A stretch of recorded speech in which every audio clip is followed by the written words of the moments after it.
예, 사장님 고생 많으십니다. 뜸토목설계사무소 김단입니다.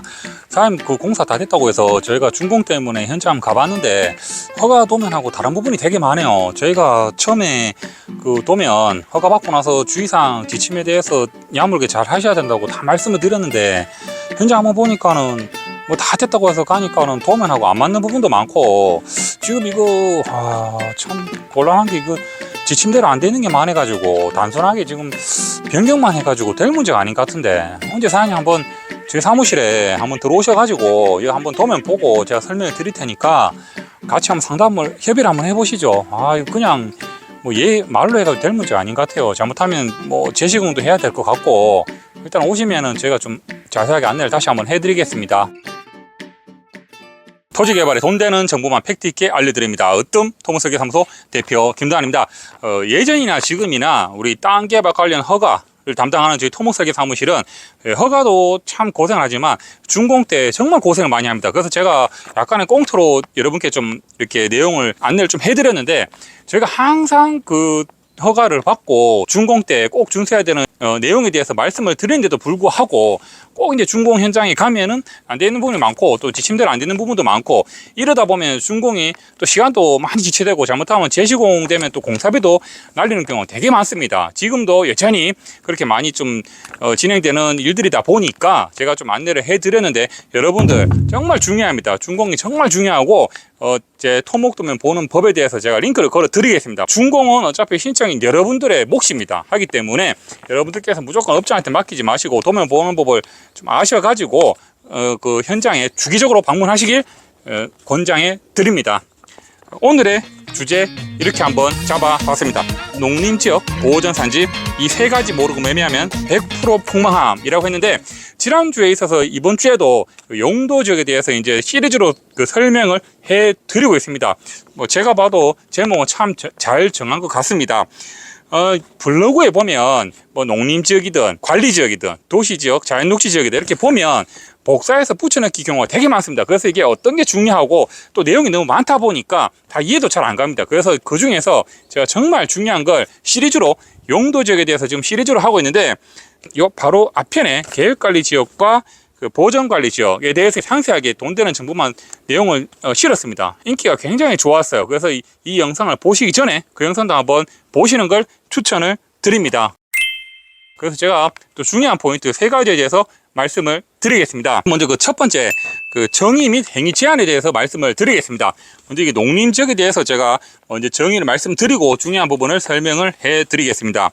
도시지역에 속하지 아니하는 농지법에 따른 농업진흥지역 또는 산지관리법에 따른 보전산지 등으로 농림업을 진흥시키고 산림을 보존하기 위하여 필요한 지역이라고 했는데 간단하게 우리 많이 여러분들께서 땅 개발 문의가 많이 오는 부분은 그 농림지역 중에서도 보전산지가 문의가 많이 옵니다. 당연히 우리나라의 70%, 약 70%가 임야로 형성되다 보니까 또 대부분 농림지역의 보전산지는 개발이나 좀 땅을 매매하려고 하는 부분들이 많이 왜냐하면 그냥 딱 육안으로 봤을 때 법을 제껴놓고 육안으로 봤을 때는 경치도 좋고 주위에 또 개발도 안 됐고 개발하면 또 독점할 수 있고 이런 여러 가지 상황들을 보니까 이제 문의가 당연히 많이 옵니다. 근데 대부분 이제 농림지역은 보전산지가 문의가 많이 온다. 이렇게 간단하게 정의를 하면은 될 것 같습니다. 그래서 우리가 이제 농림지역에 대해서 행위 제한, 내가 이제 어떤 건축물을 지을 수 있는지에 대해서는 인터넷 사이트 법제처에 들어가시면 그 농림지역에 대해서 국토의 계획 및 이용에 관한 법률을 검색하시면 농림지역에 대한 행위 제한이 나와 있습니다. 그래서 저도 이렇게 쭉 출력을 이렇게 해왔는데 한 2장 정도 나와 있습니다.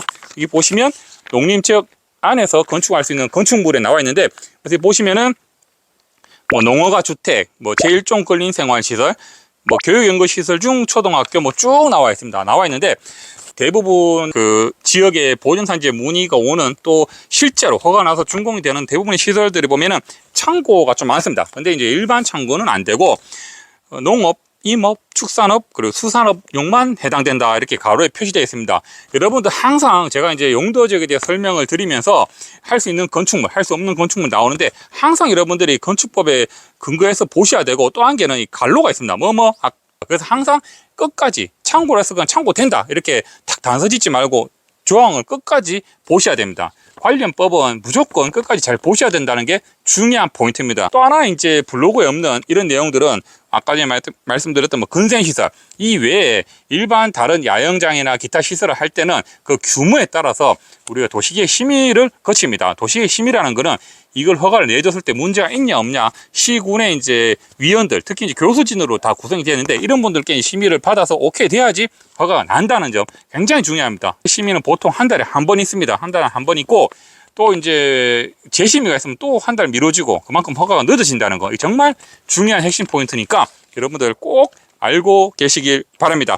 그리고 이제 농림 지역에서 가장 중요한 거 아마 농림 지역뿐만 아니라 우리 임야를 개발할 때 보전산지 중에서 가장 중요한 거 오늘 이건 한 별 5개 정도 제가 일단 내용을 먼저 말씀드리고 설명해 드리겠습니다. 국토의 계획 및 이용에 관한 법률 76조 농림지역 중 농업진흥지역 보전산지 또는 초지인 경우 각각 농지법, 산지관리법 또는 초지법에 따른다 했는데 간단하게 제가 설명을 드리겠습니다. 우리가 보통 이제 뭐 제 영상을 많이 보신 분이라면은 산지를 개발할 때 뭐 산지 전형이라든가 개발행위라든가 또 뭐 때 부수적인 허가가 쭉 따릅니다. 한데 이 말의 즉선은 예를 들어서 아까 말씀드렸다시피 뭐 보전산지면 개발행위 허가 없이 말 그대로 산지관리법에 대해서 산지 전용 허가만 받습니다. 이게 굉장히 중요한 내용입니다. 우리 입장에서 우리 영양사 입장에서 이게 굉장히 중요한 이유는 산지관리법에 대해서 산지 전용을 받으면 제가 말씀드렸던 도시계획 심의를 안 받습니다. 도시계획 심의라는 게 그냥 한 달에 한 번 했다고 그냥 제출해가지고 심의 받는 게 아닙니다. 굉장히 까다롭습니다. 뭐 교통처리계획부터 해서 구조물 안전계획부터 해서 그 모든 교수님들을 다 질문을 하면 다 만족이 돼야 됩니다. 그만큼 그냥 단순히 받는 게 아니기 때문에 굉장히 어렵습니다. 그렇기 때문에 또 기간상도 굉장히 딜레이가 될 수도 있고요. 또 심적인 부담이 굉장히 큽니다. 저희 영유사 입장에서는. 그만큼 이런 부분들이 또 예외상으로 빠질 수 있기 때문에 정말 중요한 내용이고 모든 농림지역의 보전산지의 내용은 이거부터가 설명합니다. 굉장히 중요한 내용입니다. 그래서 이렇게 알고 계시면 되고 또 한 가지로 서브로 농지는 다 뭐 웬만한 거 도로 붙어 있으면 다 개발된다고 하는데 절대 아닙니다. 절대 아니기 때문에 제가 제 영상 농업진흥구역 보호구역에 대해서 2개 비교한 내용들이 있습니다. 요 영상 제가 링크 해 드릴 테니까 반드시 이 농림지역 영상 보시고 꼭 보셔야지 절대 농지는 무조건 개발이 안 된다 이런 이제 오해도 딱 이렇게 이 내용을 보시고 이해를 하실 수가 있습니다. 굉장히 중요한 내용이니까 꼭 보시길 바랍니다. 이게 이제 첫 번째 굉장히 중요한 내용이었고 두 번째 내용은 토지 이전 및 그 지방조례 확인인데 지방조례는 제가 늘 말씀드렸죠. 인터넷 사이트 자치법규 정보 시스템 가면은 지방조례가 있습니다. 지방조례에도 똑같이 이 농림지역에 치시면 여기 농림지역에 대해서 또 행위 제한이 또 한 번 더 강화를 시키든 아니면 이 용도지역과 같은 맥락으로 또 내용을 적어놨습니다. 그래서 꼭 확인을 하셔야 됩니다. 그 다음에 인터넷 사이트 토지임에 검색하시면 그 임야에 대한 내용이 다 나옵니다. 지목부터 면적부터 그 다음에 공시지가부터 또 그 다음에 가장 중요한 거 제가 설명하는 거는 보전산지도 우리가 구분이 되어 있죠. 구분이 2가지로 되어 있습니다. 공인용 산지와 임업용 산지가 되어 있습니다. 이것도 여러분들 토지임에 그 검색을 해보시면 구분선이 나와 있습니다. 구분선이 없다면은 뭐 100% 농림지역 보전산지일 수도 있고 아니면 공인용 산지가 없고 순수하게 임업용 산지면 또 임업용 산지만 나와 있고 어쨌든 이런 구분이 다 나와 있습니다. 그리고 또 일부가 보전이고 일부가 준보전이면 그런 구분선도 다 나와 있습니다.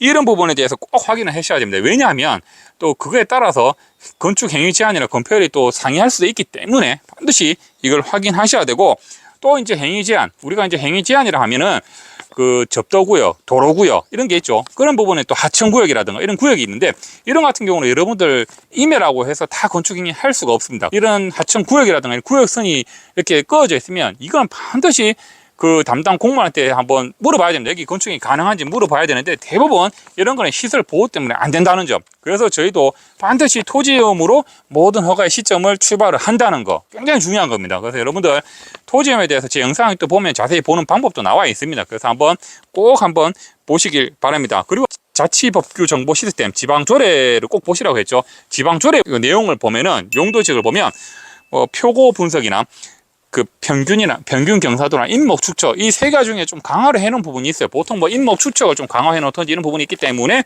뭐 꼭 확인하시고 아직까지도 여러분들이 뭐 표고 분석도라든가 평균 경사도라든가 또 인목 추측이 뭔지 모르시면은 제 영상 인기 순으로 해서 꼭 보시기 바랍니다. 인목 추측도 굉장히 중요합니다. 산림조사서 굉장히 중요하니까 이 영상도 제가 링크를 걸어 드릴 테니까 모든 영상 보시고 반드시 필수적으로 시청하시길 부탁드립니다. 그리고 이제 두 번째로 이제 설명을 드렸고, 세 번째로 이거는 이제 실무에서 허가가 된다고 가정하고 이제 말씀을 드리는 부분인데, 50% 이상 유효부지 계획이라는 게 무슨 말인가 하면, 우리가 예를 들어 땅이 이제 100평이라고 있으면 산지관리법상 100평이라고 하면은 최소한 50평 이상은 무조건 하고 평지, 여러분 평지 알죠? 평지가 무조건 계획이 나와줘야 됩니다. 왜 그런가 하면 이게 이제 난개발 또 비효율 개발을 방지하기 위해서 우리 산지관리법에 정해져 있어요. 하기 때문에 여러분들께서 무조건 허가에만 집중을 하지 마시고, 정말 이 경사가 뭐 법적 경사 내라고 할지라도 이게 이제 유효 부지가 좀 안 나오면은, 물론 용역사 측에서는 뭐 옹벽도 계획하고 여러 가지 계획하겠지만 그만큼 공사비가 부담이 많이 됩니다. 하기 때문에 여러분들께서 단순히 허가에만 집중하지 마시고, 이런 기준도 있으니까 반드시 이걸 평균 경사도와 접목해서 이 내용도 꼭 알고 계시면 좋겠다 싶어서 제가 말씀을 드렸습니다. 그리고 이제 임야 개발에서 이제 흙을 깎는 절토를 많이 합니다. 절토를 하면은 흙량이 뭐 조금이 아니라 좀 많이 나오죠. 면적이 크기 때문에 많이 나오면 이거를 이제 허가 접수할 때 그 사토 처리 계획서라 해서 이 흙을 어디에 반출할 것이에 대한 사토 처리 계획서도 첨부를 해야 됩니다. 해야 되는데 막연히 뭐 용역사가 해주겠지, 또 뭐 근처에 있겠지 이래 하다 보면 사실 용역사는 대부분이 이제 허가에만 포커스를 맞춰서 그 도면만 설계 도서만 좀 만드는 데도 집중을 합니다. 이런 부분이 어느 정도 여러분들이 봐도 흙을 좀 깎아야 되는 양들이 좀 많겠다고 그 생각이 드시면 반드시 허가 전에, 허가는 용역사무실에 이제 의뢰를 해놓고 별도로 여러분들 주위에 어디 성토가 할 수 있는 사토장이 있는지 반드시 확인을 하셔야 되고, 사토장이 있으면 성토 높이가 일정 높이 넘어가면 허가를 받아야 되기 때문에 이런 부분도 꼼꼼하게 여러분들 체킹하셔가지고 허가 시점부터 준공 시점까지 원스톱으로 좀 빨리 될 수 있도록 그렇게 계획을 잡으시면 됩니다. 오늘 내용 정말 중요한데 제 영상 보시고 이해가 안 간다면 그 네이버에 제 블로그 으뜸토목설계사무소 검색하시면 그동안의 영상을 그대로 글로 다 옮겨놨습니다. 어느덧 날씨가 이제 저녁으로 다 가고 있습니다. 여러분 좀 깜깜해도 이해를 해주시고, 날씨가 아직까지 계속 덥고 있습니다. 건강관리 잘 하시고 다음 한 주도 알찬 한 주 보내시길 바랍니다. 고맙습니다. 막판에 왜 이렇게 말이 꼬이지? 막판에 마무리가 잘 돼야 되는데.